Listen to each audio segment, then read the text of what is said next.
할렐루야, 오지연 전도사입니다. 자라보고 놀란 가슴, 소뚜껑 보고 놀란다라는 말이 있습니다. 여러분은 어떤 경우에 놀랍고 두렵습니까?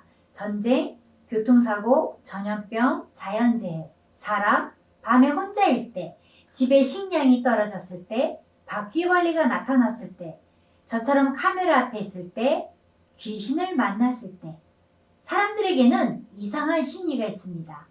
귀신이 무서우면 귀신을 멀리하면 되는데 귀신을 무서워하면서도 귀신 이야기를 재미나게 듣고 여름이면 귀신 영화가 인기가 있으며 귀신 영화를 봅니다.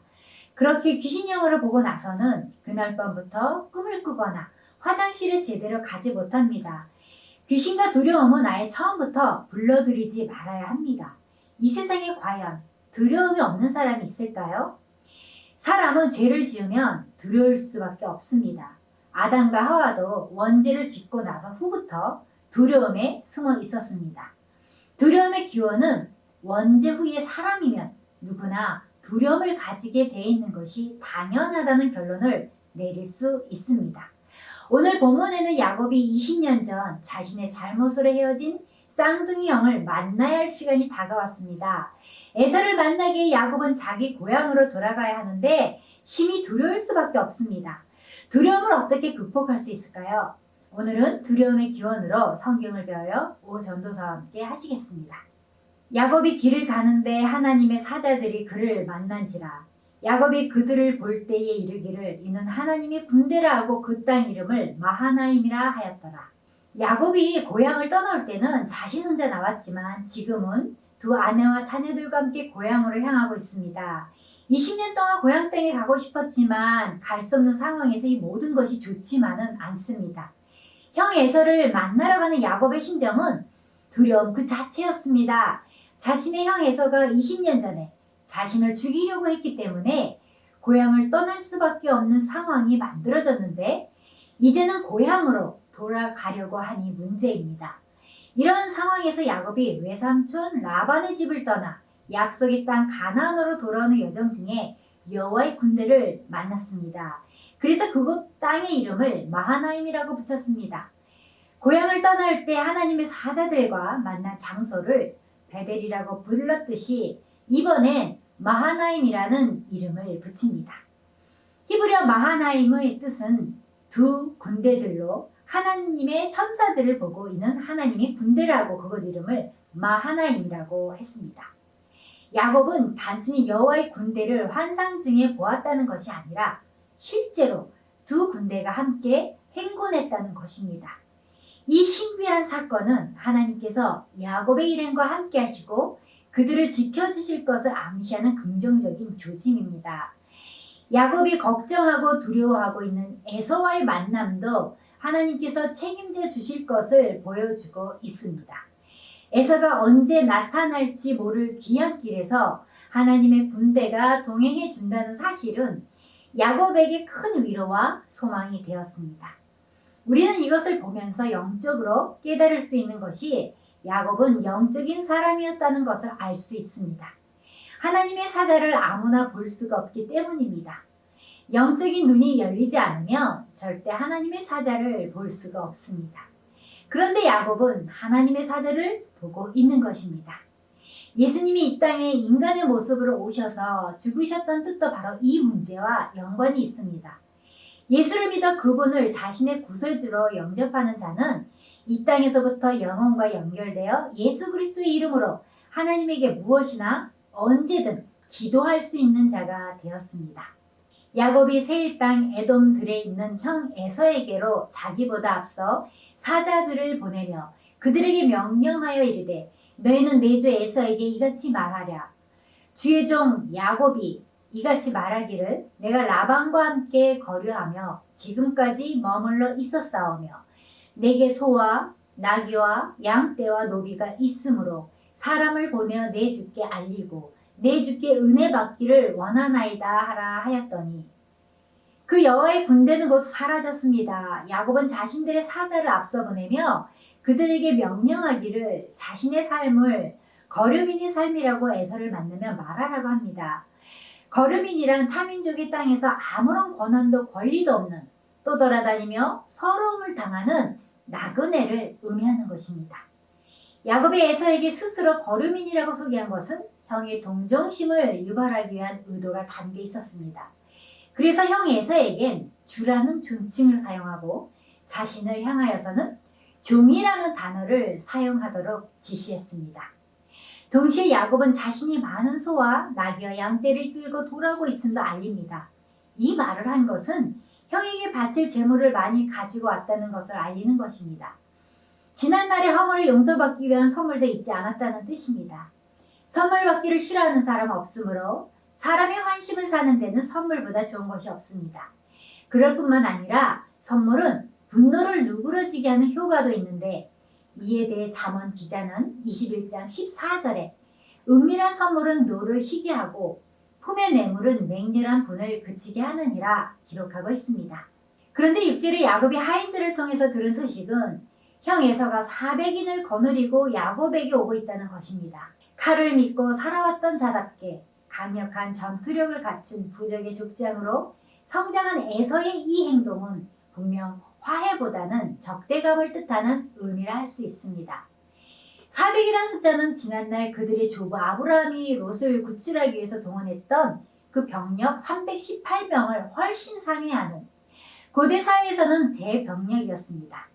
라반과 이미 언약을 맺었기 때문에 아람으로 되돌아갈 수도 없고 고향으로 가는 길목에서는 에서가 가로막고 있는 현실 앞에 싸우기 위해 400명이나 되는 장정을 거느리고 온다니 야곱은 이제 죽었다고 생각하며 공포에 휩싸였습니다. 이 어려움을 어떻게 해결할 수 있을까요? 야곱이 심히 두렵고 답답하여 자기와 함께한 동행자와 양과 소와 낙타를 두 떼로 나누고 이르되 에서가 와서 한 떼를 치면 남은 한 떼는 피하리라 하고 사람은 어려운 일을 당하면 좁은 공간에 갇힌 것 같은 답답한 심정을 가집니다. 심히 두려움에 빠진 야곱은 마지막까지 인간적인 꾀를 써봅니다. 그는 우선 자기와 함께한 종들과 양들과 소들과 약대들을 두 떼로 나누었습니다. 에서가 자기에게 오는 것이 화평을 위함인지 전쟁을 위함인지 불확실한 상황에 야곱은 나름대로 경우의 수를 따지면서 에서가 와서 한 떼를 치면 남은 한 떼라도 도망갈 계획을 세웁니다. 그러면서 야곱은 하나님의 말씀을 기억하며 간절히 기도하는 모습도 보이고 있습니다. 야곱이 또 이르되 내 조부 아브라함의 하나님 내 아버지 이삭의 하나님 여호와여 주께서 전에 내게 명하시기를 내 고향 내 족속에게로 돌아가라. 내가 내게 은혜를 베풀리라 하셨나이다. 나는 주께서 주의 종에게 베푸신 모든 은총과 모든 진실하심을 조금도 감당할 수 없사오나 내가 내 지팡이만 가지고 이 요단을 건넜더니 지금은 두 때나 이루었나이다. 야곱은 라반의 밧단 아람을 떠나올 때 하나님께서 주신 명령과 약속의 말씀을 떠올립니다. 오랜 고난과 역경을 겪으며 야곱도 많이 끼어진 것입니다. 그래야 이 절체절명의 순간에 하나님께 엎드려 기도합니다. 야곱은 과거에 자신이 이기적이었고 거짓되었음을 깨닫고 하나님께서는 무자격한 야곱에게 넘치는 자비를 베푸셨고 지팡이만 가지고 요단강을 건넜으나 하나님께서는 약속대로 그를 지키셔서 지금은 두 때나 이루었다는 듯 고백합니다. 어려울 때 우리 할 일은 기도뿐입니다. 기도는 모든 문제의 최선의 해결책입니다. 야곱은 특히 하나님께서 형 에서의 손에서 자기를 구원해 주실 것을 기도합니다. 내가 주께 간구하오니 내 형의 손에서 에서의 손에서 나를 건져내시옵소서. 내가 그를 두려워함은 그가 와서 나와 내 처자들을 칠까 겁이 나기 때문이다. 주께서 말씀하시기를 내가 반드시 내게 은혜를 베풀어 내 시로 바다에 셀 수 없는 모래와 같이 많게 하리라 하셨나이다. 여호수아서 1장 1절에 여호와의 종 모세가 죽은 후에 여호와께서 모세의 수종자 눈의 아들 여호수아에게 말씀하여 이르시되 기록하고 있습니다.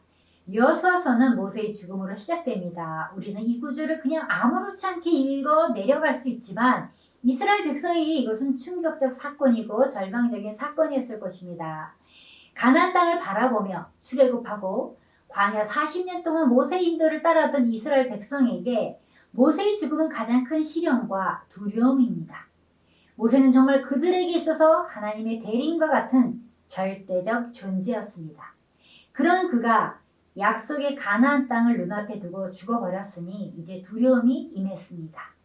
그런 두려움이 닥쳤을 때 무엇이 필요할까요? 그것은 바로 하나님 약속의 말씀입니다. 가장 먼저 해야 할 일은 하나님의 말씀에 귀를 기울이는 일입니다. 여호수아서 1장 1절 후반부 말씀을 보십시오. 여호와께서 모세의 수종자 눈의 아들 여호수아에게 말씀하여 이르시되 기록하고 있습니다. 그때 하나님께서 말씀하셨습니다. 오직 강하고 극히 담대하여 나의 종 모세가 내게 명령한 그 율법을 다 지켜 행하고 우로나 좌로나 치우치지 말라. 그리하면 어디로 가든지 형통하리니 이 율법책을 내 입에서 떠나지 말게 하며 주야로 그것을 묵상하여 그 안에 기록된 대로 다 지켜 행하라. 그리하면 내 길이 평탄하게 될 것이며 내가 형통하리라. 내가 내게 명령한 것이 아니냐. 강하고 담대하라. 두려워하지 말며 놀라지 말라. 내가 어디로 가든지 내 하나님 여호와가 너와 함께 하느니라 하시니라. 이는 여호수아를 향한 하나님의 절대적인 약속과 함께 임마누엘의 약속까지 함께하고 있습니다. 이 약속이야말로 가나안 정복 전쟁에서 발생하는 모든 악재를 이겨낼 수 있는 가장 확실한 무기이며 보장입니다. 여호수아가 죽은 후에 각기 자기 소견에 오른 대로 행한 사사 시대에 이스라엘 백성들이 하나님 말씀을 따르지 않고 우상을 숭배하며 죄를 범했을 때 이스라엘은 7년 동안 미디안 사람들에게 고통을 당하게 됩니다. 씨앗을 심어놓으면 쳐들어와 온 땅의 소산물을 빼앗고 망쳐놓는 미디안 사람들 때문에 이스라엘 자손들은 산에 굴을 파고 숨어 고통과 불안 속에서 살아가야 했습니다. 그 고통 가운데 있던 이스라엘은 하나님께 울부짖었습니다. 하나님께서는 미디안의 눈을 피해 포도즙 틀에 숨어 몰래 밀을 탈곡하던 이스라엘의 5번째 사사 기드온에게 사자를 보내 큰 용사여 여호와께서 너와 함께 계시도다 라고 말씀하십니다. 사실 미디안이 두려워 숨은 기드온을 큰 용사라고 표현한 것은 왠지 어울려 보이지 않습니다. 그러나 택하시고 사용하셨습니다. 창세기 32장 16절부터 23절까지 내용은 야곱은 그것을 각각 때로 나눠 종들의 손에 맡기고 자기보다 앞서 건너가며 각대로 거리를 두게 하였습니다. 그가 또 앞선 자에게 명령하여 이르되 내 형 에서가 너를 만나 묻기를 내가 누구의 사람이며 어디로 가느냐 내 앞의 것은 누구의 것이냐 하거든 대답하기를 주의 종 야곱의 것이요 자기 주 에서에게로 보내는 예물이오며 야곱도 우리 뒤에 있나이다 하라 하고 일러주었습니다. 또 그는 뒤따라가는 모든 종도 같은 말을 하라고 했습니다.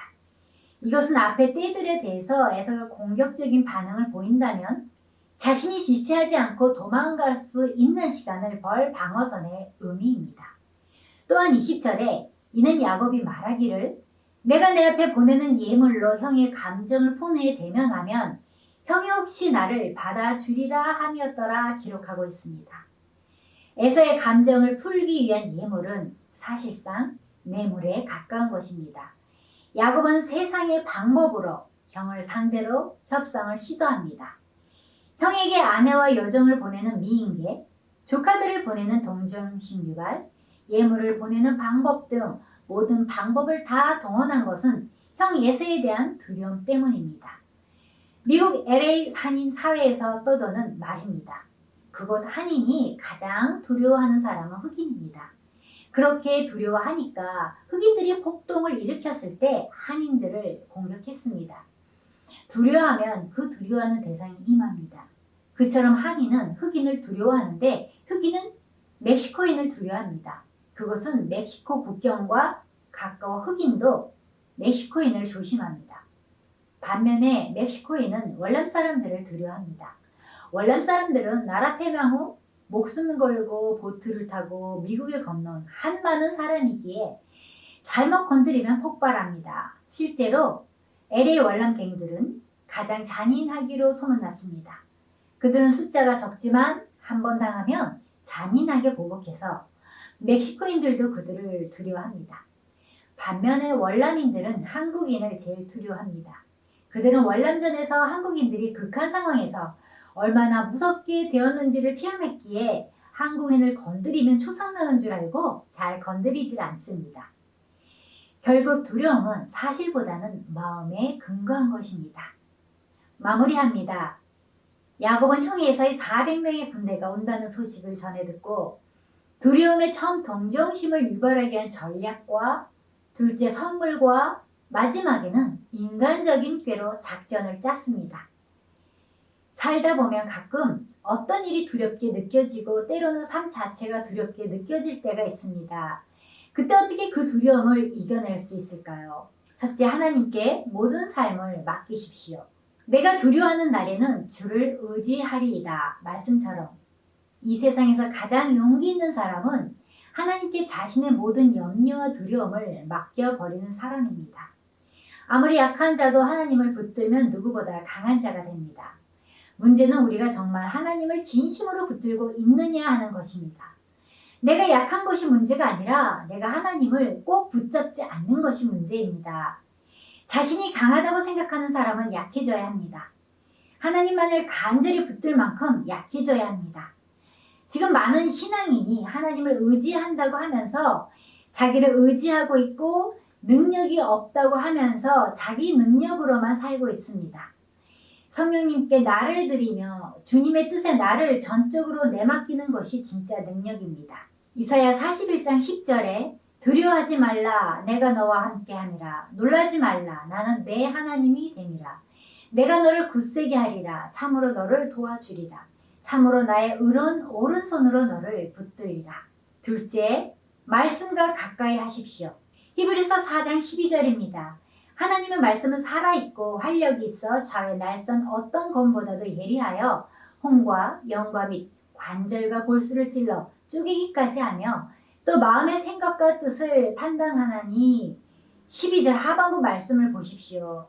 또 마음의 생각과 뜻을 판단하나니 이 말씀은 하나님의 말씀이 인간의 마음과 생각과 뜻을 살피는 엑스레이와 같다는 말씀입니다. 그래서 말씀에 우리 자신을 비춰보면 우리의 연약한 부분과 병든 부분을 알게 되고 또한 말씀의 빛을 통해 우리 내면이 밝아지고 어둠이 틈타지 못하게 됩니다. 그래서 성경 말씀을 계속 보고 들으면 우리 영혼이 맑아지고 건강하게 됩니다. 왜 말씀에 놀라운 능력이 있습니까? 말씀이 바로 하나님이기 때문입니다. 우리가 말씀을 가까이 하는 것은 바로 주님을 가까이 하는 것입니다. 그러므로 말씀을 가까이 하는 것이 가장 위대한 성공 비결이고 행복의 비결입니다. 예레미야서 30장 10절의 말씀으로 마칩니다. 그러므로 나 여호와가 말하노라 내 종 야곱아 두려워 말라 이스라엘아 놀라지 말라 내가 너를 원방에서 구원하고 내 자손을 포로된 땅에서 구원하리니 야곱이 돌아와서 태평과 안락을 얻을 것이라 너를 두렵게 할 자가 없으리라. 아멘.